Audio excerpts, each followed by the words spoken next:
Saudações, pessoal! Continuando então nossos estudos sobre a radiação. Esse é o 8º vídeo. Nós vamos falar sobre datação radiológica, algo também muito abordado em conteúdos de química.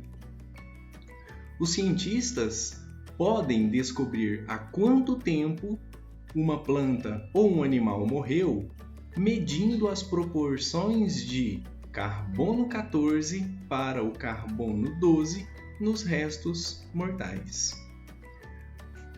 Nós temos então aqui o seguinte raciocínio: a atmosfera terrestre é continuamente bombardeada por raios cósmicos, principalmente os prótons de alta energia. Consequência disso é a transmutação de átomos que estão na atmosfera superior. Os prótons rapidamente vão capturar elétrons que estão perdidos, soltos, e se tornam átomos de hidrogênio nessa atmosfera. Isso aqui é um exemplo simples. Perceba a contextualização disso para o carbono. Os nêutrons vão continuar viajando por longas distâncias porque eles não têm carga e não vão interagir eletricamente com a matéria. Muitos desses nêutrons vão colidir com átomos nessa atmosfera inferior, já que eles conseguem percorrer maiores distâncias. Quando o nitrogênio 14 é atingido por um nêutron, e aqui está o símbolo dele, ele vai virar um carbono 14 e um hidrogênio que também será produzido. Então, nós temos aqui a representação gráfica dessa equação. Nós temos um nêutron viajando por longa distância. Esse nêutron vai encontrar um átomo de nitrogênio na atmosfera e o resultado dessa interação nós vamos ter então o nêutron 1 mais 7, 8. E com relação aos prótons, de 7 a gente passa para 6 e aqui nós temos a ejeção de um próton. Tá? Em termos de equação, então nós temos o nitrogênio colidindo com o nêutron, o nitrogênio vai virar o carbono 14 mais esse hidrogênio que vai ser expelido. A maior parte do carbono que existe na Terra é estável, é o carbono 12. No ar, aparecem principalmente no dióxido de carbono, CO2. Por causa dessas partículas que vêm da atmosfera exterior, menos de 1/1000º de 1%, ou seja, 1% dividido por 1 milhão, desse carbono que está na atmosfera é o tal do carbono 14. Como o carbono 12, ele se junta com o oxigênio para formar dióxido de carbono, que é tomado pelas plantas. Então, olha que interessante. Tanto o CO2 formado pelo carbono estável, quanto o CO2 formado com carbono 14 é capturado, é absorvido pelas plantas lá no processo de fotossíntese. Então as plantas incorporam esse carbono na sua estrutura. Todas as plantas vão ter um pouco desse carbono 14. E ele é radioativo. Como os seres humanos se alimentam de planta e os animais também, então todos os seres vivos vão ter um pouco de carbono 14 no seu corpo. Acontece que a proporção desse carbono 14 para o carbono 12 nos seres vivos é a mesma que a razão de carbono 14 para carbono 12 na atmosfera. Então existe um equilíbrio entre esses dois tipos de carbono na atmosfera e esses dois tipos de carbono no corpo dos seres vivos. Carbono 14 ele é um emissor de radiação beta e decai de volta em nitrogênio. Temos aqui representado essa reação acontecendo.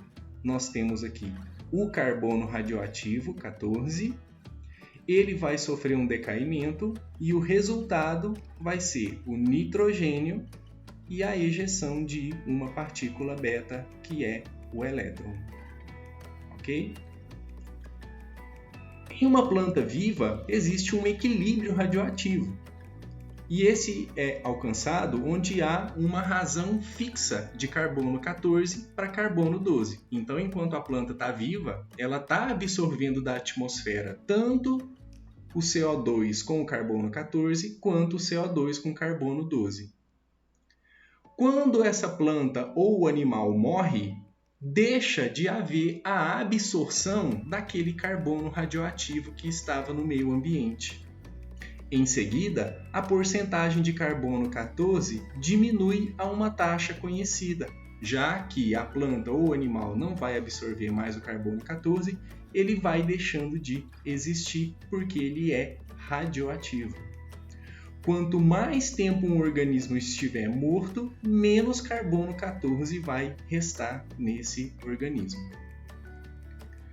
Os cientistas podem descobrir há quanto tempo uma planta ou um animal morreu. De que forma? Medindo essa proporção de carbono 14 para carbono 12 nos restos mortais, já que carbono 14 e carbono 12 é uma proporção relativamente constante na atmosfera. A meia-vida desse carbono radioativo tem 5.730 anos. Isso quer dizer o quê? Que metade dos átomos do carbono 14 que estão, nesse momento, presentes no resto mortal de qualquer corpo, planta, árvore, se deteriorarão nos próximos 5.730 anos. Tá? A radioatividade das coisas que já vivem diminui gradualmente a uma taxa previsível, que é a taxa de decaimento, no caso aqui citado do carbono 14. Continuando.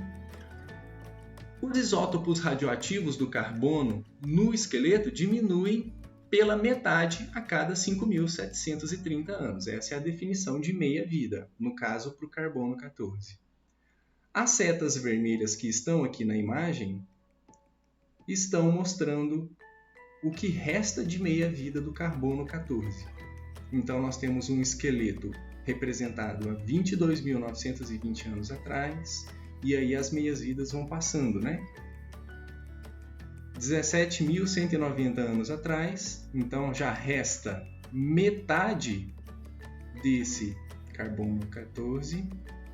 11.460 anos atrás, então aqui nós temos metade de antes. Há 5.730 anos atrás, a metade dessa quantidade, e no momento atual, apenas a metade do carbono radioativo que nós tínhamos há 5.730 anos atrás. Os arqueólogos eles usam a técnica de datação do carbono 14 para estabelecer as datas dos artefatos de madeiras e de esqueletos. Devido a flutuações na produção de carbono 14 ao longo dos séculos, essa técnica ela tem uma incerteza de 15%. Isso por quê, pessoal? Essa incerteza ela existe porque nós temos na atmosfera, apesar de haver um equilíbrio entre presença de carbono 14 e carbono 12, pode acontecer, por exemplo, de haver flutuações de temperatura, e isso dá uma flutuação na disponibilidade desse equilíbrio de carbono na atmosfera. Tá? Inclusive também variações no campo magnético da Terra, no campo magnético do Sol, tudo isso pode fazer variar um pouco esse equilíbrio de disponibilidade de carbono na atmosfera, dando para a gente uma incerteza, mas para muitos propósitos, esse nível de 15% de incerteza ele é aceitável. Se for necessário uma precisão maior, outras técnicas, além da datação radiológica por carbono 14, podem ser empregadas. Tá bom? Uma questão agora para se pensar. Suponha que um arqueólogo extraia 1 grama de carbono de uma machadinha antiga e descubra que ela tem 1/4 da radioatividade de 1 grama de carbono extraído de um galho de árvore recentemente cortado. Então, aproximadamente, o quão antiga é essa machadinha?